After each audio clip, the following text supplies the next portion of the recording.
पेड़ से ताजे अमरूद तोड़ करके खाने का मजा ही कुछ और है। इतना सारा पकड़ पाओगे? हेलो फ्रेंड्स, कैसे हैं आप सब लोग? आशा करती हूँ बढ़िया होंगे, खुश होंगे, मस्त होंगे। सभी लोग अपने अपने कामों में व्यस्त होंगे। Welcome to my channel Sarita tips and blog. Friends, आज का ब्लॉग बहुत ही कमाल का होने वाला है। हम कई सारी जगहों पर घूमने वाले हैं, मंदिर जाएंगे, रेस्टोरेंट जाएंगे और आज हम अपनी शॉप पर भी जाएंगे, तो वहाँ पर भी आपको दिखाएंगे। बहुत ही कमाल का यह ब्लॉग है, तो आप लोग पूरा ब्लॉग एंड तक जरूर देखिए। फ्रेंड्स, अभी सुबह के 10 बज चुके हैं और मैं फटाफट से तैयार हो रही हूँ, क्योंकि अभी हस्बैंड जी का फ़ोन आया था थोड़ी देर पहले, तो वह बोले चलो कहीं घूम के आते हैं। नए साल में हम वैसे भी कहीं घूमने नहीं गए हैं, तो अपने आसपास की जो जगह हैं वहीं पर ही घूम लेते हैं। ज़रूरी नहीं है कि बहुत दूर जाएं। बहुत दूर जाने के लिए काफ़ी समय लगता है, जिसके लिए दुकान बंद करनी पड़ती है, तो ऐसा हम नहीं कर सकते हैं। कभी कभी ही घूमने जाते हैं, लेकिन पास की जगह में तो थोड़ा सा टाइम निकाल करके जा सकते हैं। फ्रेंड्स, हमारे हिंदू धर्म में बहुत सारे देवी देवता हैं जिनकी विधि विधान पूजा होती है। नवरात्रि में माँ दुर्गा की और सावन में भोलेनाथ जी की। बहुत सारे देवी देवता हैं। कोई भी शुभ कार्य हो तो गणेश जी की पूजा के बिना कोई कार्य नहीं होता है। ऐसे ही बहुत सारे देवी देवता हैं। तो भी नए साल का यह पहला सोमवार है, इसलिए पतिदेव जी बोले चलो भोलेनाथ जी के दर्शन करके आते हैं, ताकि पूरा साल अच्छे से गुजरे। बाल हमने बना लिए हैं, सिंदूर और बिंदी लगा लेते हैं। साड़ी पहनने का मन था, लेकिन उसमें टाइम भी ज़्यादा लगता और ठंडी का महीना है तो ठंडी भी ज़्यादा लगती, मुझे लग रहा था, इसीलिए मैंने ऊनी सूट पहन लिया है। हमारे ड्रेसिंग के पास में जो बल्ब लगा हुआ था वो कुछ दिनों से फ्यूज हो गया है, मैंने उसको चेंज भी नहीं किया है। तो इस समय मेरा काम सब अलमारी वाला जो यह शीशा है इसी में चल रहा है, क्योंकि यहाँ पर थोड़ा सा लाइट अच्छे से दिखती है। ड्रेसिंग में सही से दिखाई नहीं देता है, यहाँ पर थोड़ा सा अंधेरा लगता है। दुपट्टा मैंने नहीं लिया है, शॉल ले लिया है। दुपट्टे में ठंडी लगेगी सिर में, इसलिए शॉल को ही डालेंगे। मंदिर जाकर के वहाँ पर मोजे निकालने पड़ेंगे, लेकिन कोई बात नहीं, पहन लेते हैं। अभी ठंडी लग रही है और रास्ते में थोड़ी ज़्यादा ही लगेगी। जब हस्बैंड जी ने फ़ोन किया था तब हम रोटी सेक रहे थे। उसके बाद 3 से 4 बार फ़ोन आया है और हमारी फटाफट से तैयारी हो रही है। अशोक को भेज दिया था मुझे लेने के लिए, तो मैंने पहले स्वेटर निकाला था, लेकिन स्वेटर में मुझे ठंडी लगेगी क्योंकि स्कूटी से जाना है, तो मैंने कोट पहन लिया है, क्योंकि कोट थोड़ा लंबा है। स्वेटर में पीछे कमर में ठंडी लगती रहती है, ये थोड़ा सा लंबा है तो इससे कमर ढक जाता है अच्छे से, तो मैं इसको पहन लेती हूँ। अनमोल को अपने साथ लेकर के नहीं जाएंगे, क्योंकि उसके थोड़ा सा खांसी आ रहा है। जाएगा ठंडी लग जाएगी तो और ज़्यादा खांसी आने लगेगी, इसलिए उसको यहीं घर पर ही छोड़ देते हैं। मेरा भतीजा भी मेरे साथ रहता है, तो वह दोनों घर पर रुकेंगे। अनमोल छोटे हैं तो उनको अकेले ही ऐसे नहीं छोड़ सकते हैं। जब भतीजा रहता है तभी उसको छोड़ते हैं। तो हम तैयार हो गए हैं और अब चलते हैं नीचे।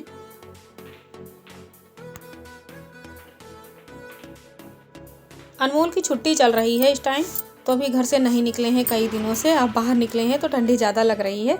हम दुकान पर पहुंच गए हैं। यहाँ के थोड़े बहुत काम करने के बाद पतिदेव जी और हम निकल लिए हैं। वापस आने के बाद जो बाकी काम है वह करेंगे, तब तक ये लोग यहाँ पर देखेंगे अपना जो भी काम है।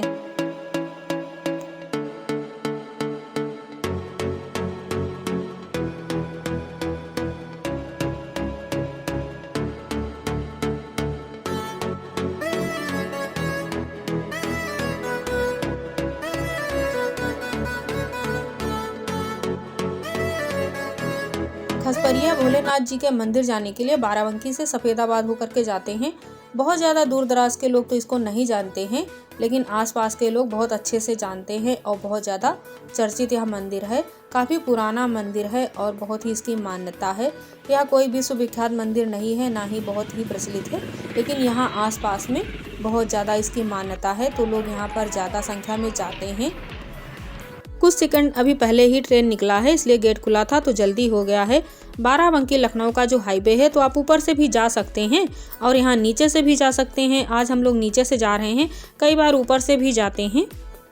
ऊपर से जाने से थोड़ा सा आपको ज़्यादा जाना पड़ता है, फिर आकर के वापस मुड़ना होता है। नीचे से थोड़ा सा शॉर्टकट रास्ता है, क्योंकि हम नीचे से ही जाते हैं। जो खसपरिया मंदिर जाने के लिए सफ़ेदाबाद से रास्ता मुड़ा है तो वो नीचे ही है। ऊपर आप जाएंगे तो आपको नीचे ही आना है, इसीलिए मंदिर जाने के लिए हम लोग नीचे ही निकल जाते हैं। यदि लखनऊ जाना होता है तो ऊपर से जाते हैं।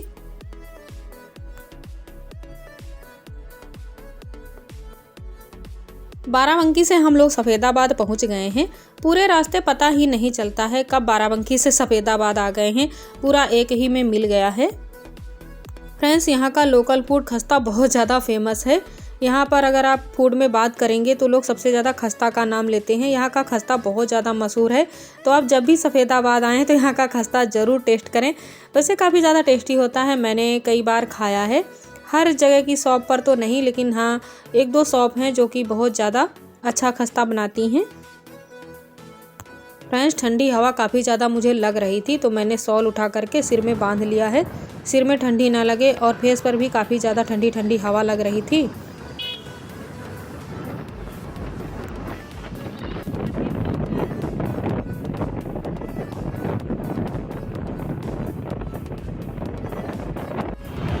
पैदल आ गए हैं मेला देख के। फ्रेंड्स, ये जो खसबरिया मंदिर जाने का रास्ता है मुझे बहुत अच्छा लगता है, क्योंकि इस पर बहुत ज़्यादा भीड़ नहीं होती है।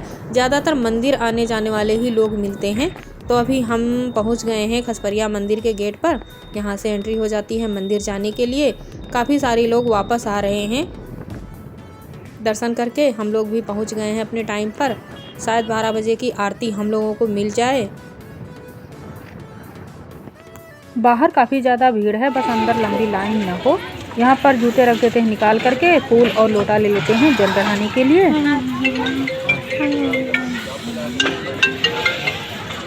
हेलो,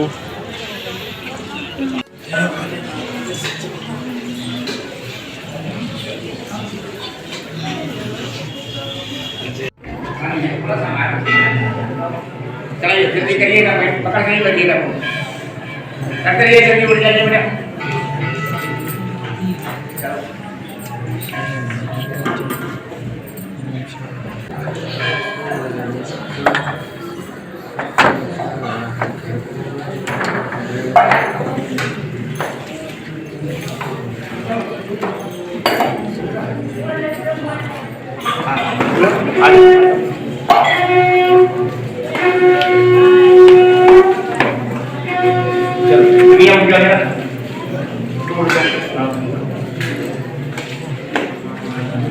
चलो चलते रहो, पकड़ के कोई ना बैठे भैया।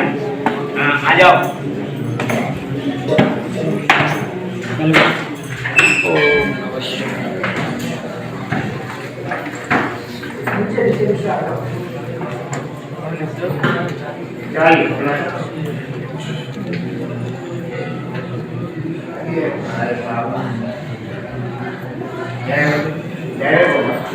भोलेनाथ जी के दर्शन करने के बाद बहुत अच्छा लगा।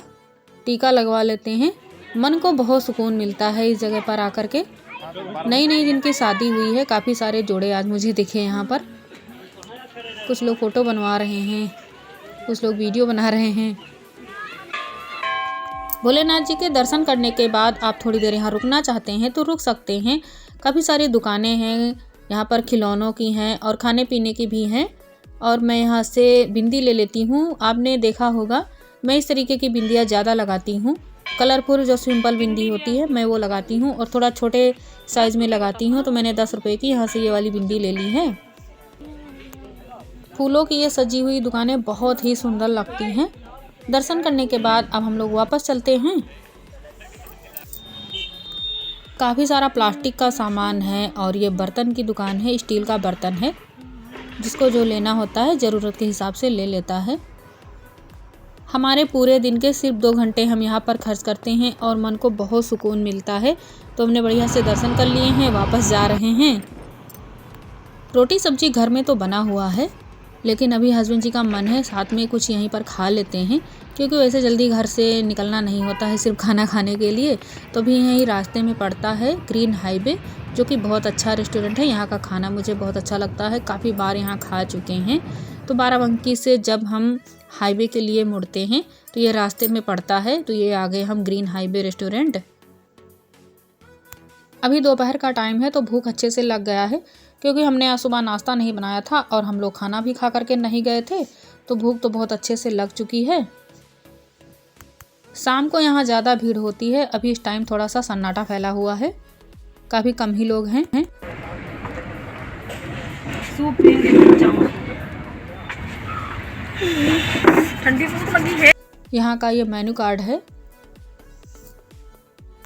हम लोग यहाँ काफ़ी बार आ चुके हैं, कभी कभी नहीं आते हैं तो खाना ऑर्डर ही कर लेते हैं क्योंकि घर के बहुत पास में है। तो यहाँ का जो मेनचाओ सूप है वो हमें बहुत पसंद है, कभी कभी ऑर्डर करके भी मंगा लेते हैं दुकान पर ही।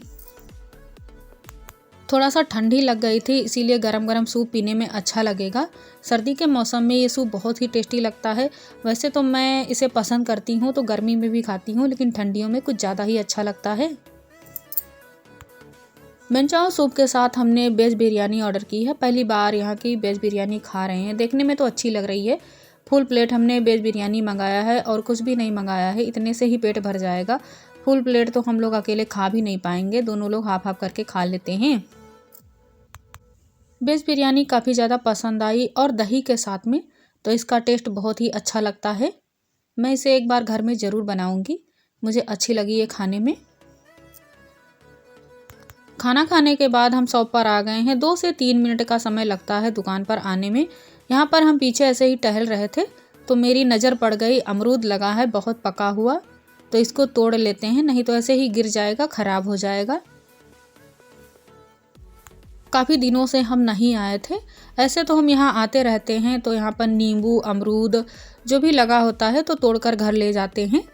काफ़ी ज़्यादा यहाँ का अमरूद अच्छा लगता है, तो इसको यहाँ पर ऐसे ही रख देते हैं। अमरूद तोड़ने के लिए ही यहाँ पर रखा रहता है। वो छोटा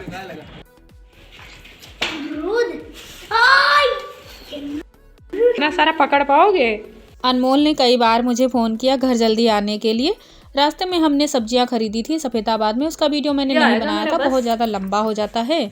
अनमोल के लिए हम खस्ता लेकर के आए थे, गर्मा गर्म अनमोल खस्ता खा रहे हैं। अनमोल को बहुत पसंद है और जल्दी में बोतल के ऊपर बैठ गए। अनमोल को सानू को खस्ता बहुत पसंद है। हम सफ़ेदाबाद से नहीं लेकर के आए थे क्योंकि वहाँ से लाते तो बहुत ज़्यादा ठंडा हो जाता। हमारी दुकान के पास में भी एक भैया जी बहुत टेस्टी बनाते हैं खस्ता, तो यहीं से मैंने ले लिया है ताकि गर्म रहे। और खस्ता खाने के चक्कर में सारी सब्जियां ऐसे ही बिस्तर पर फेंक दी हैं। इसीलिए तो कहते हैं बच्चे बहुत शैतान होते हैं, खाने लगे हैं और सब्जियां तो ऐसे ही फेंक दी हैं। तो फटाफट से हमने सब्जियां इधर रख दी हैं साइड में। अब हम कपड़े भी चेंज कर लेते हैं। कोट हम निकाल करके रख देते हैं, सूट तो यही पहने रहेंगे। ये स्वेटर हमने निकाली थी पहले पहनने के लिए, लेकिन मैंने इसको नहीं पहना था। अनमोल बता रहे थे मम्मी बहुत टेस्टी है खस्ता, बहुत खुश हो गए हैं। और बाकी तो ज़्यादा चीज़ें इनको पसंद नहीं है, या फिर फ्रूट खाते हैं या फिर ऐसे ही खस्ता या बर्गर चाउमीन यही चीज़ें पसंद करते हैं और ज़्यादा कुछ खाते नहीं हैं। हमने स्वेटर पहनी थी लेकिन मुझे याद आया कि अभी बाथरूम में मशीन में कपड़े पड़े हुए हैं, थोड़ा अंदर हैं और थोड़ा अभी धुलने के लिए बाहर हैं, तो इनको हम निकाल लेते हैं। जो धुल गए हैं और जो धुलने वाले हैं अंदर डाल देते हैं, उसके बाद स्वेटर पहनेंगे। मशीन के अंदर हाथ डाल करके जब कपड़े निकालते हैं तो स्वेटर गीला हो जाता है क्योंकि वह ऊपर तक जाता नहीं है, थोड़ा टाइट पड़ता है। अभी ठंडी के मौसम में सुबह सुबह धूप नहीं निकलती है, देर में ही निकली है। आने के बाद कुछ मन नहीं कर रहा था, लेकिन कपड़े तो सुखाने ही हैं। सही से बैठो, गिर जाओगे। बहुत अच्छे से लिखा है। हाँ अच्छी तो है। कितना पेज लिखा हमारे जाने के बाद? 1 2 3 पेज। अपना 6 पेज। कपड़े डालने के बाद यही धूप में थोड़ी देर बैठकर आराम करते हैं और अनमोल का होमवर्क भी देख लेते हैं। इनके साथ यदि बैठेंगे नहीं तो यह स्कूल का होमवर्क नहीं करेंगे। छुट्टी के टाइम काफ़ी सारा होमवर्क मिला है। सो फ्रेंड्स, हमारा आज का ब्लॉग अच्छा लगे तो चैनल को सब्सक्राइब कर लेना, वीडियो को लाइक एंड शेयर करना बिल्कुल ना भूलना। Bye bye.